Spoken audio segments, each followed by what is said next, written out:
either. This report basically says that he's not fit to stand trial. Is he indecisive?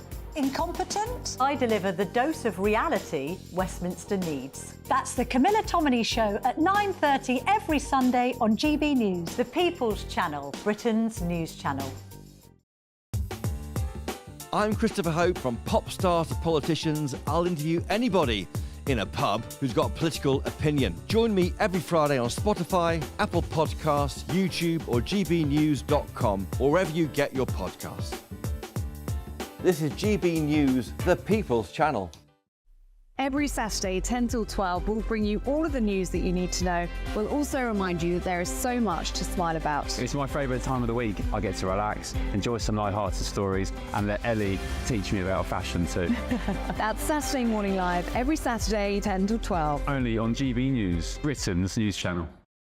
We're proud to be GB News, the People's Channel. And as you know, we always love to hear your views. Now, there's a new way of getting in touch with us at gbnews.com/yoursay. By commenting, you can be part of a live conversation and join our GB News community. You can even talk to me, Bev Turner, or any of the members of the GB News family.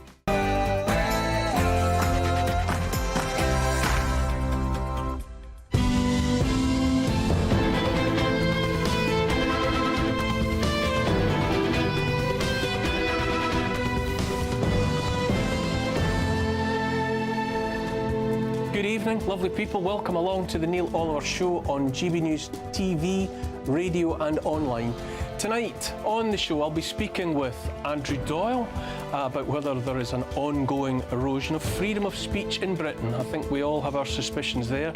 Former Conservative and UKIP MP Douglas Carswell will join me to discuss why we are seeing what is an apparent spiralling of anger across the country, north and south, east and west. And US podcast host Kim Iverson will join me to discuss the US Democratic National Convention, the spectacle that was, as Kamala Harris promises a new way forward. All of that and more coming up, but first an update on the latest news headlines.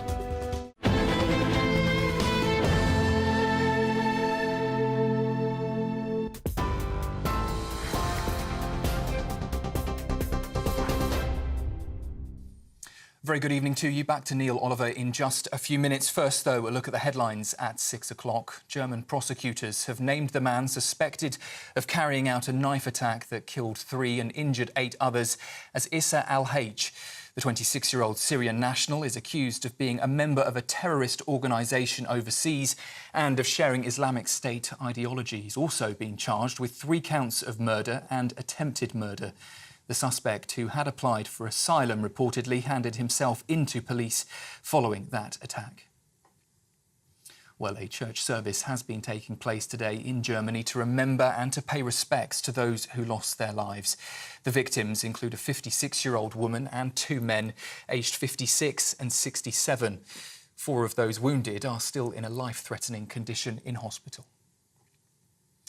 To the Middle East, and officials from Hezbollah insist the militant group isn't looking for a full-scale war. That's after a rocket and drone attack against Israel earlier this morning. They say it was in retaliation for the killing of a top commander last month. Israel has launched preemptive strikes on southern Lebanon in what it called an act of self-defence. Israeli Prime Minister Benjamin Netanyahu says Israel would take all measures necessary to defend itself. And today's attacks come as Egypt is hosting a new round of talks aimed at ending the conflict between Israel and Hamas. A British man is missing, feared buried under rubble after a Russian missile hit a hotel used by journalists in the east of Ukraine. He was part of a 6-strong team from the Reuters news agency. The Ukrainian and a US national were also injured in that strike. Reuters have released a statement. They say they are urgently seeking more information, working with the authorities in Kramatorsk and supporting colleagues and their families. Back here at home, the Prime Minister is set to warn that things will get worse in the UK before they get better. In a speech on Tuesday this week, Sir Keir Starmer's likely to say that there are no quick fixes to remedy what he'll call the rubble and ruin left by the Conservatives. He'll also continue to argue that the last government concealed the true state of public finances, though the Conservatives have responded and accused Labour of fabricating a financial black hole to clear the way for tax rises. They're also calling on the Prime Minister to reverse cuts to winter fuel payments, arguing it would leave pensioners out in the cold. Immigration enforcement officers have detained 75 suspects suspected of illegal working in part of a long crackdown this week. Officers visited more than 225 businesses in the past week, particularly car washes, with over 120 receiving civil penalties for employing illegal workers. The Home Secretary says the government will ensure that those who break the rules face the full force of the law. Businesses found to be employing people illegally can face fines of up to £45,000 per worker for the first offence, and then up to £60,000 per worker for any repeat offenders. Those are the latest GB News headlines. For now, I'll be back with you at 7 o'clock. Now, though, it's back to Neil. For the very latest GB News direct to your smartphone, sign up to News Alerts by scanning the QR code or go to gbnews.com/alerts.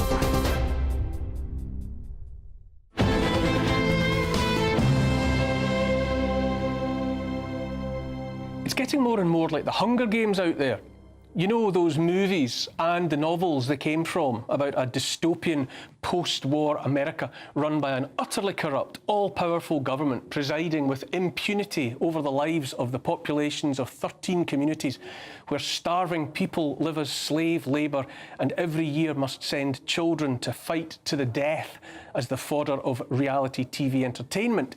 The elite of the so-called capital, the seat of power, where life is altogether different, are obscenely rich, in powdered wigs and outrageous garb, caricatures of vanity and wealth, ogling the gladiatorial combat of other people's children, feigning empathy and emotion while they do so.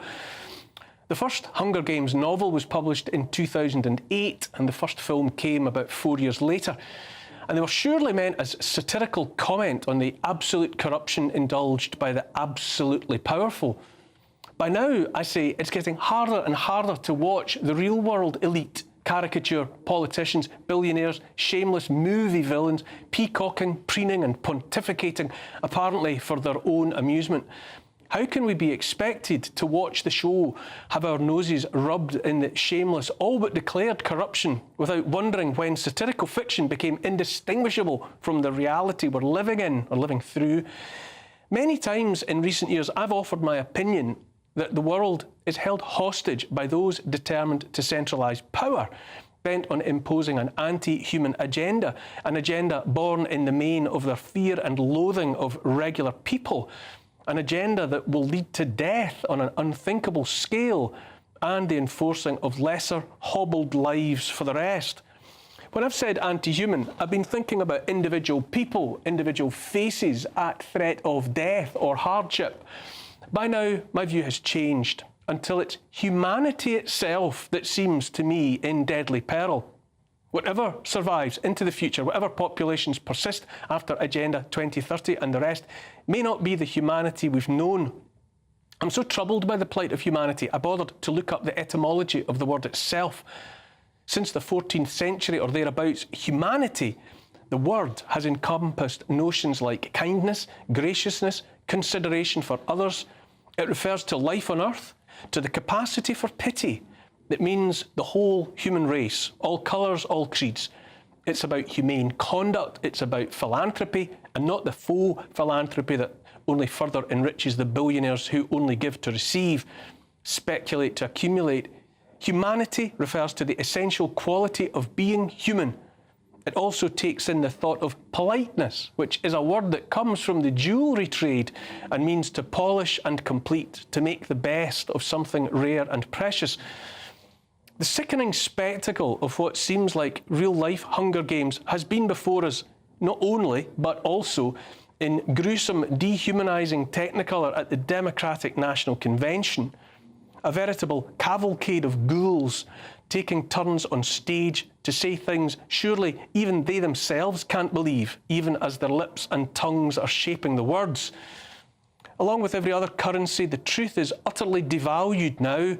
The truth is merely whatever the powerful say it is, and whatever it is today, it will likely be something else tomorrow, so pay attention. There was space and time made for the effective humiliation of President Biden, T-shirts and placards on the one hand declaring, "We love you, Joe," while the blood from his having been stabbed in the back by his own party metaphorically puddled on the floor at his shuffling feet. It's getting on for 4 years of Joe Biden's presidency, 4 years of Democratic Party government of the United States of America and of much of the world besides, to all intents and purposes, and yet one by one the Democrat old guard seemed able to make out as though it had really been their nemesis Donald Trump in the White House all along.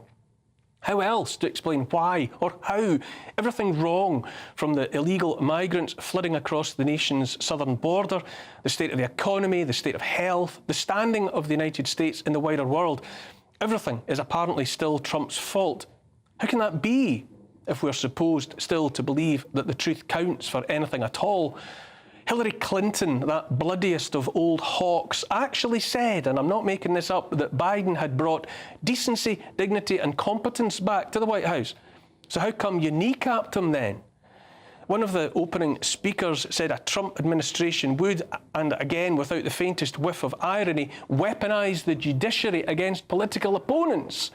This was spoken with all apparent sincerity from the heart of a Democrat Party that has jail time hanging over Trump's head, a sword of Damocles, even as her eyes blazed and her fists clenched in righteous anger. Michelle Obama actually said, with no discernible trace of irony, that Kamala Harris is, quote, "the most qualified person ever to seek the office of the presidency, one of the most dignified, the embodiment of stories Americans tell each other about America." I couldn't say for sure, but I doubt if even Kamala Harris's own nearest and dearest actually believed any of that. I watched all the way to Democrat-anointed and crowned candidate Kamala Harris's speech and listened to more empty promises of utopia jammed tomorrow from someone who's been in the White House for 4 years and yet done none of the things she's pledging now. All form and zero substance. A clickbait speech based on falsehoods, welcome only for the faithful, who so fear the truth they would rather stick with the lies. Any reasonable person looking on would surely draw the conclusion that the path into the future offered by the Democrats is paved only with the lies of the past. Lies and fear are all they have to offer. I challenge anyone to watch these people, maybe with the sound off, maybe with the Hunger Games on a screen alongside, and tell the difference between the two. And lest anyone might feel sorry for Biden, bear in mind a 291-page report published following work by 3 House committees alleges the Biden family and its associates are $27 million richer on account of peddling access to the so-called big guy while he was vice president to Barack Obama. Talk about elites mired in obscene corruption. It's not just the US, of course, it's not, but nobody does it better. I say again that we've arrived as a species at the edge of the abyss. It's humanity itself that's teetering. We've reached the point in our journey together when we must ask, and pardon the tortured grammar, who even are we? In the Hunger Games, the poor, which is almost everyone, are daily threatened with death and starvation. Bread features as a symbol of the essential stuff of life upon which the poor must depend, the fundamental foundation. All around us are signs, intentionally placed or not, that humanity must remember fundamental things. All over the world, and here at home too, more and more people evidently feel the absence of, and therefore the need for, meaning in their lives above and beyond hollow promises. Mankind cannot live by bread alone, but the elite even have their eyes on that as well. Their hands grasping after the land, the arable land. Billionaire philanthropath Bill Gates, the Bill Gates who is no farmer in the same way that he's no scientist, no virologist, no immunologist, no doctor, that Bill Gates holds well over 250,000 acres of farmland in the US. Why? He has all sorts of plans, from the food we might eat, the seeds we might sow. All across Europe, farmers are in open revolt against the elite EU intentions to force them off their land and therefore out of the business of growing food. In India, it's been reported that increasing numbers of farmers are taking their own lives out of desperation at their inability to scratch a living by growing food.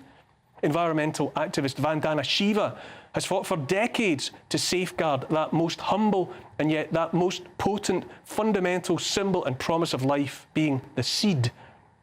Quote, everything comes from the seed, but we have forgotten that the seed isn't a machine. We think we can engineer life, we can change the carefully organised DNA of a living organism and there will be no wider impact. But this is a dangerous illusion, close quote. 60% of the world's seeds are sold by just 4 countries, 4 companies. The monoculture forced upon the farmers and farmland of India, seeds patented as yet more property, might be a warning of the fate awaiting all life, humanity included, in a future where technology rules and people are dispensable. This much is true not just of seeds, but of us, of humanity. Soil fertility is falling, failing all over the world. No farmers means no food means no people. The sustained and deliberate attack on humanity, what it means to be human, has come down to the most basic fundamentals of life itself, all life, as well as destroying the fertility of the soil from which comes our food. Our own natural fertility is in steep decline as well. I've lost track of how many times I've talked on here about how nation after nation across the world is failing to produce enough babies, even to keep their indigenous populations going, that one nation after another is on the path to literal extinction. And yet, back at the de facto real-world Hunger Games, while that old ghoul Hillary Clinton told her audience, straight-faced, that her own presidential hopeful Kamala Harris cares about children and families, a mobile abortion and vasectomy clinic provided by Planned Parenthood Great Rivers was doing brisk trade close by. Abortion is a controversial subject, demanding serious consideration, but it seemed hardly surprising that the presence of a mobile unit offering such services, trivialising life and death at such a time, alongside such an event, drew accusations from commentators that the American political left, so-called left, is shadowed by a death cult. The only policies you hear Harris talk about are abortion and the rights of the LGBTQ lobby. Inside and outside the venue were thousands and thousands of people wearing the blue face masks, those still trapped in the COVID era. More lies. I mentioned the idea of maybe watching those political speeches alongside clips of the elites of the Hunger Games, and it might also be instructive to review images of detainees at Guantanamo Bay, those captured during the war on terror that never ends, like all wars now, and notice how blue face masks were mandatory there, part of the demoralising and dehumanising of those others the state wanted to break and brainwash into submission. Here's the thing. For so long, we've been told wrong is right, down is up, lies are truth. The DNC was slick and polished as any Oscars, and the Oscars were abandoned as fakery long ago. The hollowness, the falsehood, bare-faced from the highest levels, has cut millions adrift from the truth, what humanity is. It's more important than ever that we question the script, every word, because in the real-life Hunger Games, it's our lives that are being played with. My guest, my panellist, my chum, Tom Buick, with me for the duration of all of this. Tom, you've heard me bang on, I don't know how many times, about all sorts of things, but in this one, I would say basically all form and no substance at the DNC, to put it mildly. Did you buy it? Hi Neil, good to be back on with you. I have to say, as your monologues go, that was definitely one of the more pessimistic monologues I've heard from you. Yes, it was about what's going on in American politics, but there was a lot there going back to the 14th century about human progress. And just in case anyone tuning in that thinks, the 4 horses of the apocalypse is about to descend on them, I mean, we're both keen historians. I do think it's just worth reminding ourselves that the last 100 years that we've lived in, objectively, economically and socially, probably one of the most progressive century for any human civilization to have lived through. And I say that in terms of, if you go back to 1209, real incomes only went up once after the Black Death in the 13th century. The population of this world has grown by 100th fold. And I just thought, listening to your monologue there, you sound a bit like Thomas Malthus, that we're about to, the world is about to... Never let anyone imagine. I think too few people are the problem. And I would man the barricades against the Malthusians.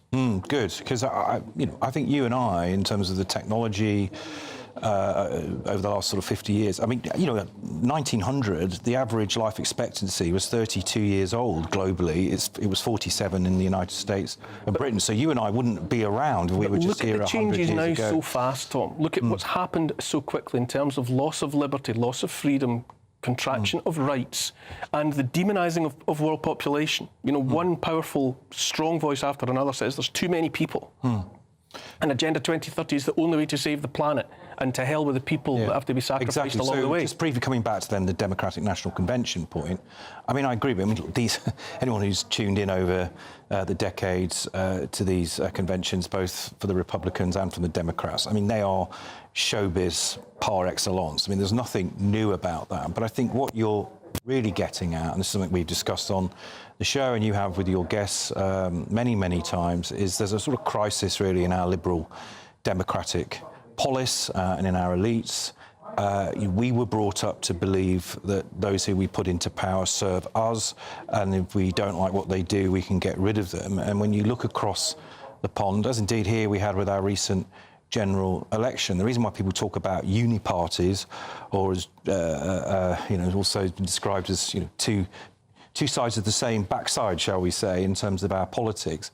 People are frustrated that they don't have the kind of agency that they thought they believe they have by exercising that choice at the ballot box. But don't you think, to me it seems there's a shift again, where we all know, we grew up knowing that politicians would say anything and sell their granny for tuppence to get into power. You know, that's not new.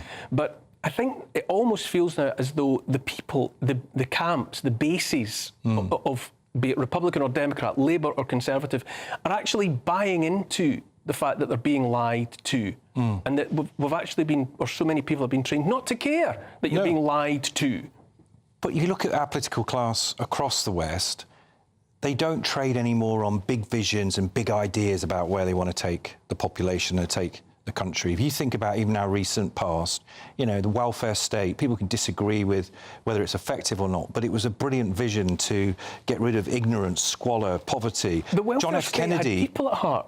Agenda 2030 has the planet and the future at heart. Yeah, because again, it's back. I mean, frankly, I would argue some of those people are very Malthusian in their view about the future of the world, because they treat climate change, the so-called climate emergency, again like the four horses of the apocalypse, and we're all going to sort of collapse in a heap of a boiling planet tomorrow, and that is not the case, even when you look at the scientific data. But I'm back to this sort of idea that we no longer have political leaders who can give us a sense of what will life be like for me and my children and my grandchildren in 10 years' time. Name me a single politician that you listen to that gives you that kind of vision. But I think they don't care that we know that they are lying, which I find most troubling of all. We're on to the first break, after which I'll be speaking with Andrew Doyle, GB News' own Andrew Doyle, about whether there is an ongoing erosion of freedom of speech in Britain. You're watching The Neil Oliver Show on GB News.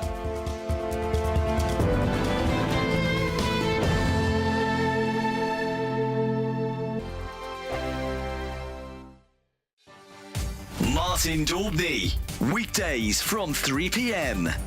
Sarah, welcome to the show. Obviously, you work for a tobacco company, so a little caveat there to slip in. Nevertheless, it's no surprise that the illegal market is growing so much. When you look at the cost of cigarettes in Britain, huge amounts of duty, and oftentimes, of course, criminality always finds its way into the system. Tell us more about your report.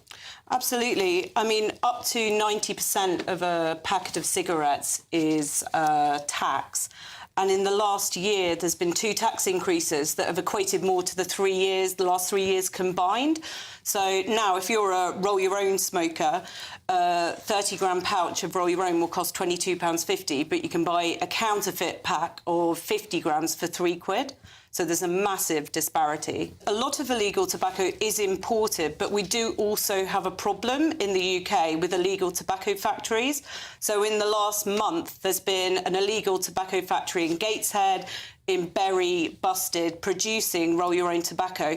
And on the 12th of July this month, West Midlands gang illegal tobacco factory, the gang was found guilty of producing illegal tobacco, and that was more than £5 million lost tax revenue to the government. And actually, all of those people found guilty got a suspended sentence. And how does that work? They're literally importing container loads of raw tobacco and packaging it up in factories in Britain? And they're using what appears to be British packaging illegally? Yeah, some of it is branded packaging, so some of it isn't the kind of unbranded packaging we'd see on cigarettes and Roll Your Own now, but it's relatively simple to reproduce, especially RYO. Our own PackSwap data now shows that about 50% of the Roll Your Own market is illegal tobacco. GB News, the People's Channel. Welcome to State of the Nation, daily plunge into the stories shaping our country. I'm Jacob Rees-Mogg, and Monday to Thursday we bring you the insights, the facts, the truth about how our country is being governed. Because what happens in Downing Street matters down your street. Tune in to State of the Nation every Monday to Thursday, 8 to 9 o'clock. Only on GB News, the People's Channel, Britain's news channel. Every Saturday, 10 till 12, we'll bring you all of the news that you need to know. We'll also remind you that there is so much to smile about. It's my favourite time of the week. I get to relax, enjoy some light-hearted stories, and let Ellie teach me about fashion too. That's Saturday Morning Live, every Saturday, 10 till 12. Only on GB News, Britain's news channel. I'm Tom Harwood. This is GB News, Britain's news channel.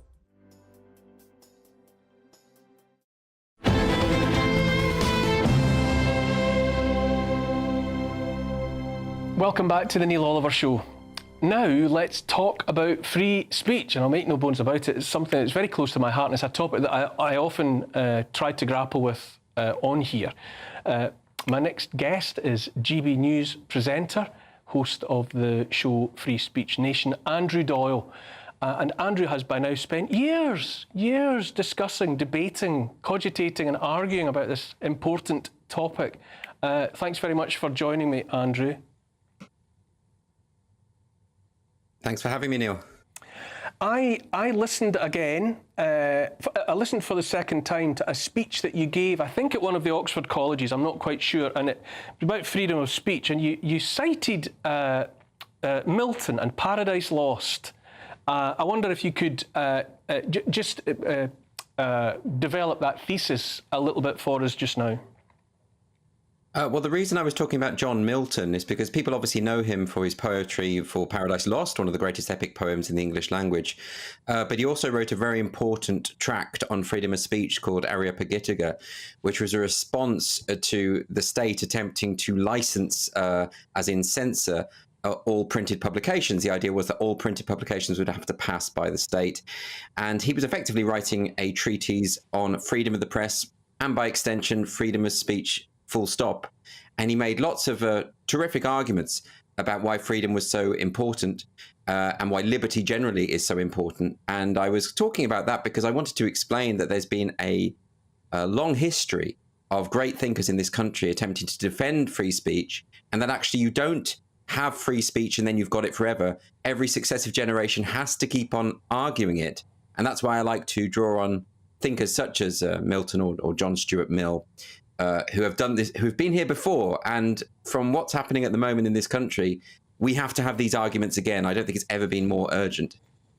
I also, in preparing to talk to you, I re-listened to Rowan Atkinson's, what I thought was an excellent 10 minutes that he gave relatively recently, touching on many things about the crucial importance of freedom of speech. But he also made a point of saying that there must be freedom to be offensive, which I thought was, well, yeah. Absolutely, absolutely. So the major problem that we face at the moment is that there is a new ideological movement whose core belief is that language shapes our perception of reality, and therefore you need to curb language that can cause offence. And the idea is that words and violence are effectively therefore the same thing. And that's an ideology that has caught on in all major political parties, and it needs to be challenged. Because, I mean, this is, I think, what the current Labour government are doing in terms of their crackdown on free speech. You know, a lot of the people tweeting and posting things on social media are saying really vile things, but there is an assumption that those vile things incite violence, lead to violence, that words and violence are the same. That assumption has been tested over many decades of research. It's called media effects theory. We know that the public doesn't, in fact, act on cue to the words that they read online. It's simply not true. There's no evidence for it. And that really disturbs me. So I think we need to have a serious conversation about this assumption that there is a causal link between people saying horrible things, which is the price you pay for free speech, and actions that are taken by people who read those things. Now, as you say, Andrew, there is a long history of people seeing the need to challenge any threat to freedom of speech. But nonetheless, it keeps on happening. And at the moment, as you rightly touch on, this idea of people being jailed, given substantial custodial sentences for posts on social media. And so clearly there is, I wonder if our generation's fight for freedom of speech, and you've been you're a principal campaigner in all of that, flagging up the threat to freedom of speech. It feels as if we're just losing the battle, that we're clearly not doing enough. I think part of the reason we're losing the battle is that this is not a left-right issue anymore. I think the Conservatives implemented a lot of policies and laws that I deem to be threatening to our liberty. For instance, they introduced the Police Crime and Sentencing Bill, where they wanted to give the police the power to arrest protesters if they were noisy, which, of course, most protesters are. And then you had the Online Safety Bill, which was a Conservative legislation, which now the Labour Party are revamping. They're making it even more draconian than it currently is. And as you say, we seem to be losing it because successive governments across the world, particularly the Western world, are implementing the most draconian hate speech measures. We've seen it with the hate speech bill in Scotland. Ireland actually has a definition in its new bill, its proposed bill. The definition of hatred is hatred. So it's a completely circular definition, which of course can be applied and exploited by any future government. And this is the key question that I think people aren't reckoning with. We see these horrible things online and we think, oh, I just want those to go away. I wish the people who said that, they're obviously repugnant people. So what's wrong if we lock them up? But you're asking the wrong question there. The question that you should be asking is, which is preferable? Which is safer? Having a society in which people are free to say whatever they want, and that includes people saying really, really despicable things, on the one hand, or on the other hand, empowering the state to imprison its citizens because of what they say. And anyone who knows anything about history will know about the dangers of that latter option. That's the argument that we need to be having. It's not the argument that we are having. Tom Buick with me in the studio here. What is it sinister? Is it sinister, this, that despite all our efforts on here, and many people, Andrew Doyle, lots of people all around the world are flagging the threat to freedom of speech, and yet there's this constant pressure upon that precious freedom.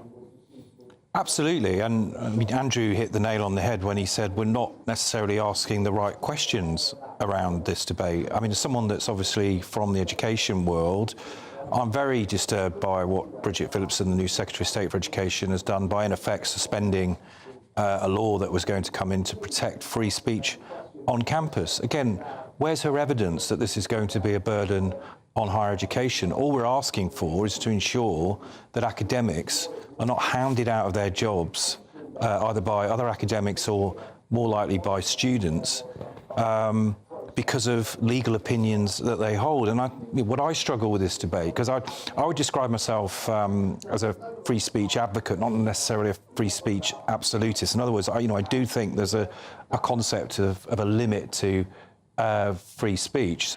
After the break, former Conservative and UKIP MP Douglas Carswell will join me to discuss whether we're seeing a spiralling of anger across the UK. I think we are. The question is, who's driving it?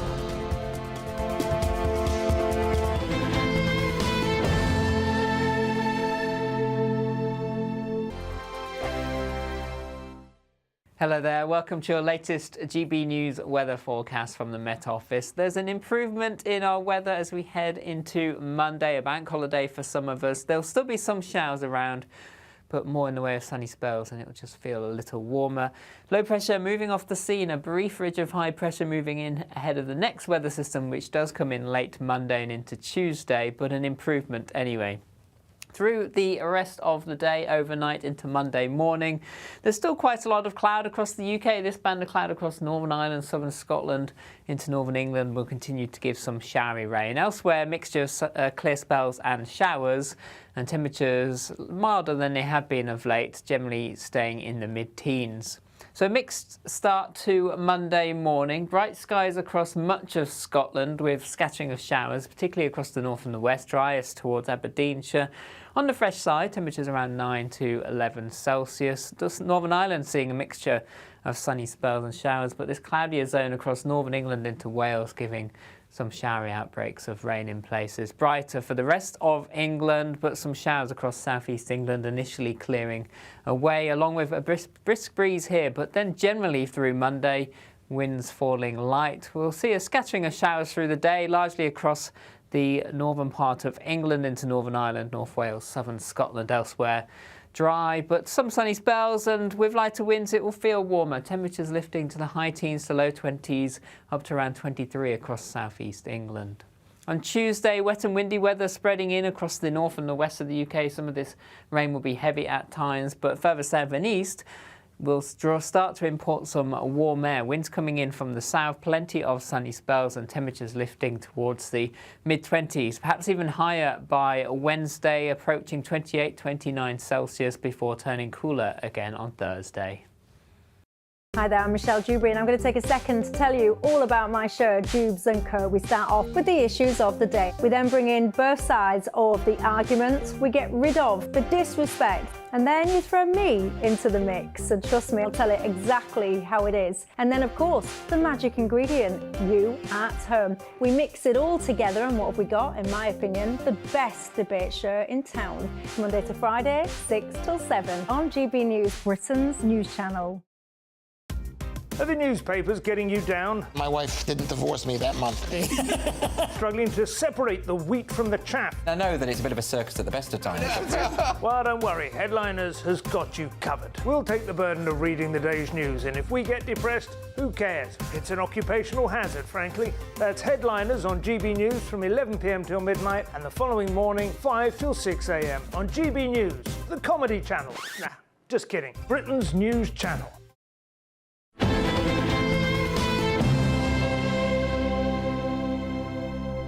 Welcome back to the Neil Oliver Show. Next, I want to discuss the anger that we see all around us in the public square in relation to riots which have been all across the country, and to ask what it shows about whether there's a deep-rooted frustration amongst the public. I would say there certainly is, and the question that I'm particularly interested in is who's driving it. Joining me to discuss this is former Conservative and UKIP Member of Parliament Douglas Carswell. Thank you for joining us from Mississippi. Hello, lovely to be on your show. Thank you for having me. No, it's a pleasure to hear from you.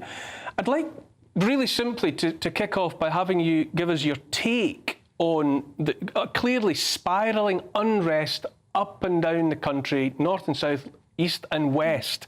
What's your interpretation of it?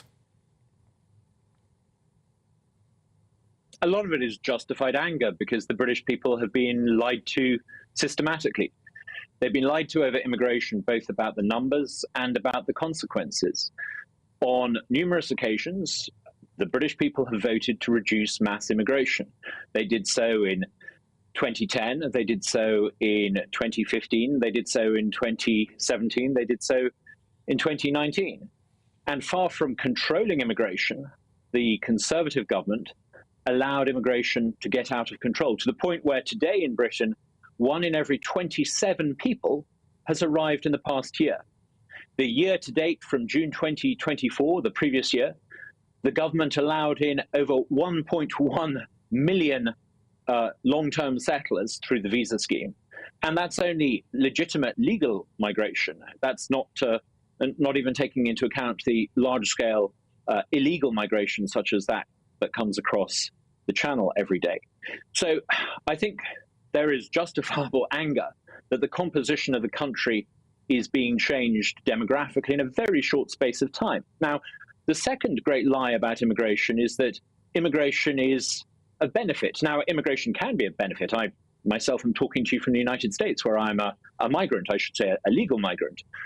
Legal migration can be very beneficial to a country, but you need to take into account not only the skills and the net value of the migrants, you need to take into account questions of cultural compatibility. And the truth is that if you accept large numbers of people into the country who have values that are not Western, that have values that conflict with Western assumptions about knowledge and the role of orthodoxy in society, you're creating long-term division in society, and people know this and they can see the evidence with their own eyes, and they're fed up with it.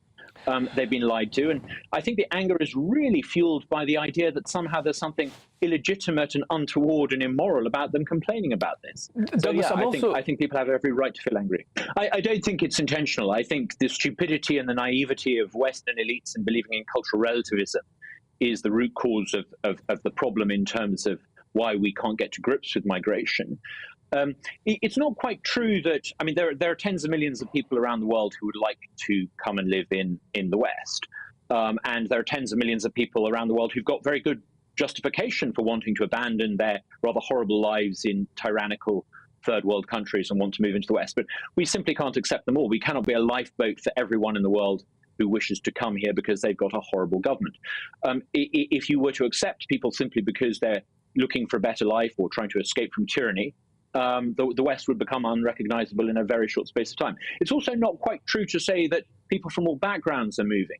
What's happening is people from non-Western societies are trying to get into Western societies. And I think this gives a lie to the Western elite's idea that somehow all cultures are the same. No, clearly people are voting with their feet and leaving those parts of the world that have bad political cultures, that produce bad outcomes, and they're moving to Western and, I would say, Anglosphere societies. There's a reason why people are moving from France to the UK, because Western and particular Anglosphere culture is more conducive to a happy, successful life. I think we need to recognise. Bear with me, Douglas. Tom Buick in the studio. Do you accept that stupidity and naivety are enough of an explanation? This is a tsunami that's been building for a long time. Do you agree with Douglas Carswell that it's just been generational naivety?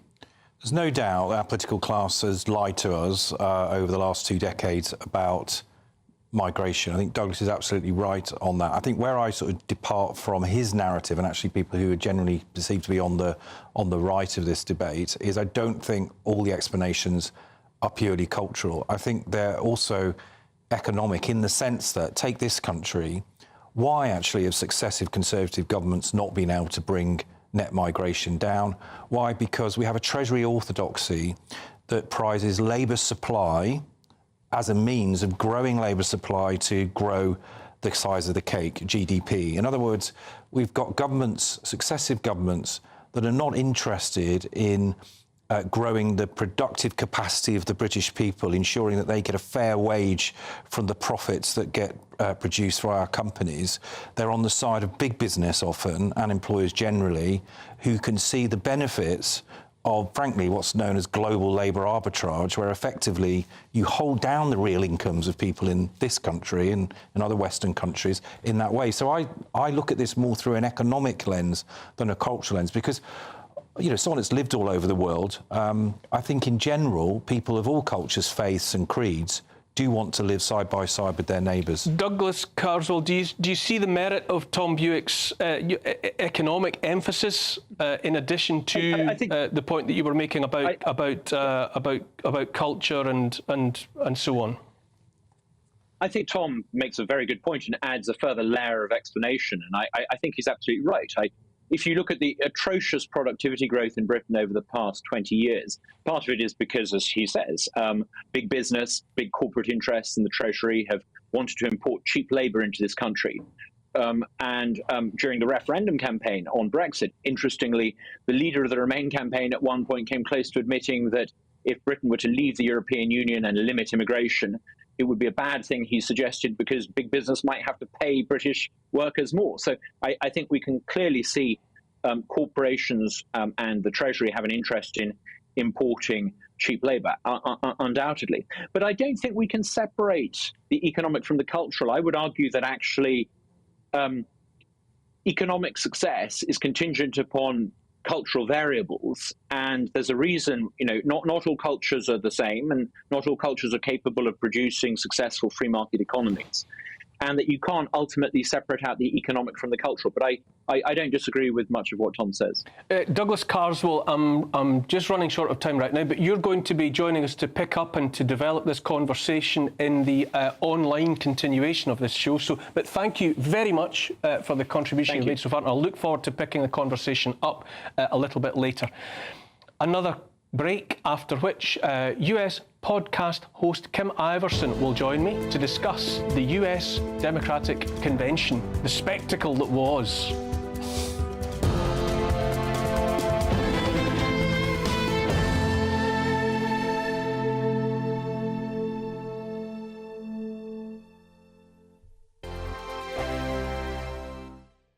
Sunday with Michael Portillo from 11, only on GB News. Joined now by the founder of Quintet London, Tanta Musulishvili, who channels her experience and fervour for fashion into her innovative brands which produce artworks on silk. You brought in some lovely things which we'll discuss in just a moment.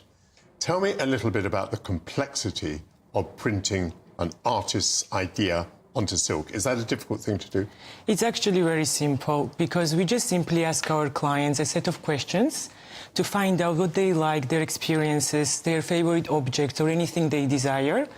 We create out of this information preliminary sketch, show it to clients until it's perfect. We change it according to their needs. Are you saying that everything that you're doing here is personalised to a client? It's a commission from a client? Every single piece is totally unique. We make each individual piece for the client taste. So every single piece is totally different. And what is nice, for example, we do like wedding favors, corporate gifts, investors' gifts, and every single time we would match the theme throughout to the actual company theme and so on. Now here we have a series of little silk ties. Am I right to call them ties? This one's actually called twillies. Twilly. Yes. I didn't know the word twilly. Yes. These have a name. So this is the name of your client in this case. This one is Amanda, I think. Exactly. So actually these are our signature design. So if you want to give someone something quickly, but just simply add their names, you can order from our website, and you just simply need to insert their name, and we can produce it on your favorite color combination. But then obviously our main product is totally unique pieces which are bespoke. GB News, the People's Channel. Every Saturday, 10 till 12, we'll bring you all of the news that you need to know. We'll also remind you that there is so much to smile about. It's my favourite time of the week. I get to relax, enjoy some light-hearted stories, and let Ellie teach me about fashion too. That's Saturday Morning Live, every Saturday, 10 till 12. Only on GB News, Britain's news channel. I'm Michelle Dewberry, and this is GB News, the People's Channel, Britain's news channel. We're proud to be GB News, the People's Channel. And as you know, we always love to hear your views. Now, there's a new way of getting in touch with us at gbnews.com/yoursay. By commenting, you can be part of a live conversation and join our GB News community. You can even talk to me, Bev Turner, or any of the members of the GB News family. I'm Mark Dolan, and this is GB News, the People's Channel, Britain's news channel.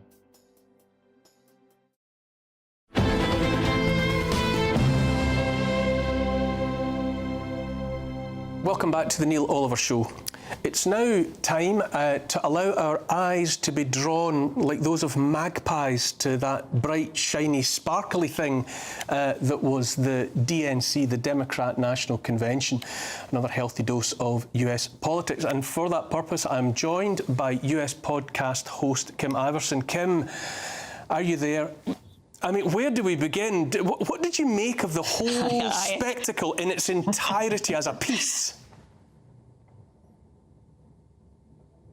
Well, it was a spectacle. That's a great way to phrase it, that it was just a giant sparkly spectacle, because there was really no purpose to it except to fundraise, except to rally the troops, the Democratic voting troops. That's what it was about. This wasn't an actual convention where where people actually cast their votes and a candidate is selected. This was all ceremonial.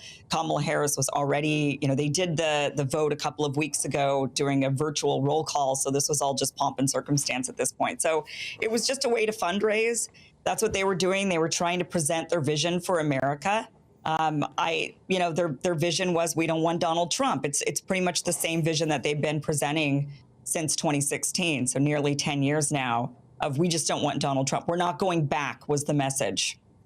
Which I thought had a strange ring and cadence to it somehow, this we're not going back. But I was struck particularly by the way in which you would have imagined, you'd have been forgiven for thinking that Kamala Harris was speaking as someone trying to oust an incumbent president. It was as though she wasn't in power and was trying to get into power. And you think, well, apart from 4 years, for the last 12 years, you guys have had all the levers of power. Right. Right. Yeah. Yeah. They're very much still running on, we have to defeat Donald Trump. And so they are, rather than focusing on their own record, but you could understand why they wouldn't be. Their record does have, it's a bit spotty, and it's not exactly something that people can point to. Now, in fairness, and I'm not a fan of either party, quite frankly, but in fairness, I do think that the future will kind of tell what happened during the Biden administration. I think a lot of the policies that Biden and Harris put to Biden, well, actually, I don't even know. I would say it was Biden, but I'm not actually sure who's been running the government for the last 4 years. But the policies that they implemented, I don't think we're going to see the fruits of those labors until way later. And I'm meaning the infrastructure projects that might actually end up being beneficial for America. But a lot of the other stuff, the stuff that's imminent, the stuff that we can point to that has immediate consequences, have been not so great. The economy is not doing well, even though they're trying to claim that it is. Crime rates are up, even though they're trying to claim crime rates are down. We have massive inflation. They're trying to tell us everything's just fine.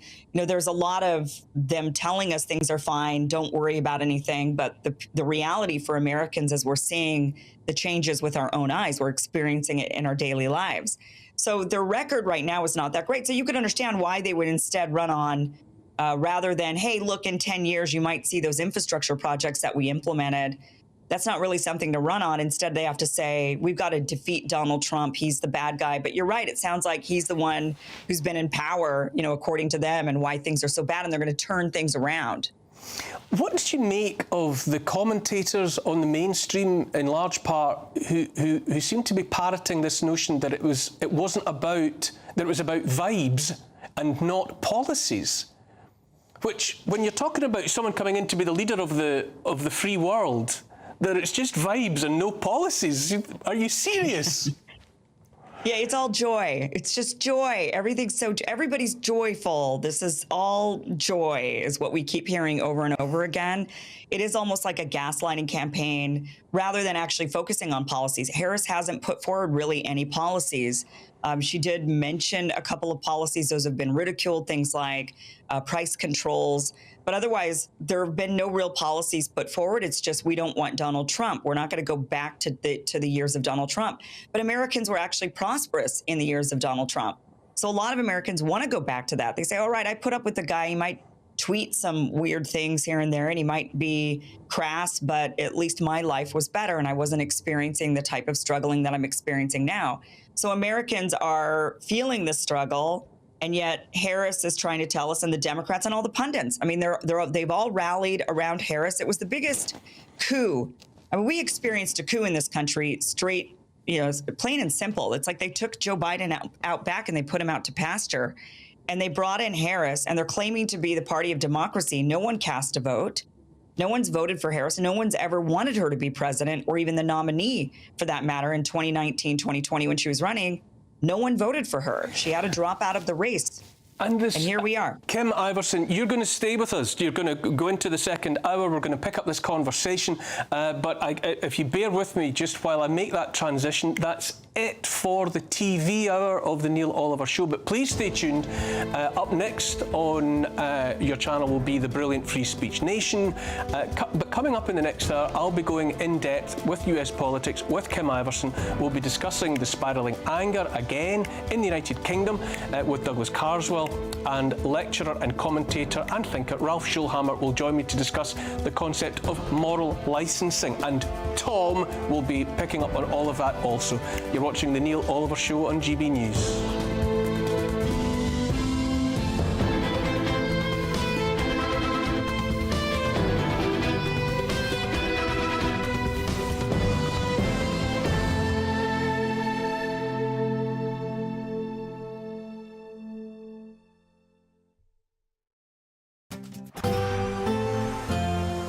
A brighter outlook with Box Solar, sponsors of weather on GB News.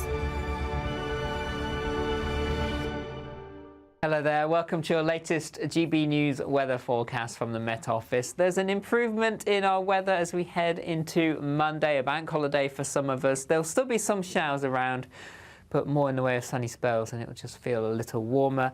Low pressure moving off the scene, a brief ridge of high pressure moving in ahead of the next weather system, which does come in late Monday and into Tuesday, but an improvement anyway.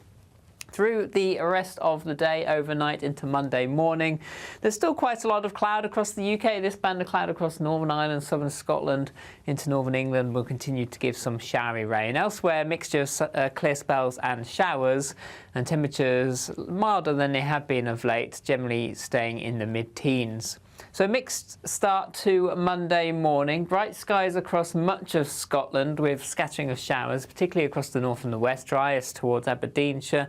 On the fresh side, temperatures around 9 to 11 Celsius. Just Northern Ireland seeing a mixture of sunny spells and showers, but this cloudier zone across northern England into Wales giving some showery outbreaks of rain in places. Brighter for the rest of England, but some showers across southeast England initially clearing away, along with a brisk breeze here, but then generally through Monday, winds falling light. We'll see a scattering of showers through the day, largely across the northern part of England into Northern Ireland, North Wales, southern Scotland, elsewhere. Dry, but some sunny spells, and with lighter winds it will feel warmer. Temperatures lifting to the high teens to low 20s, up to around 23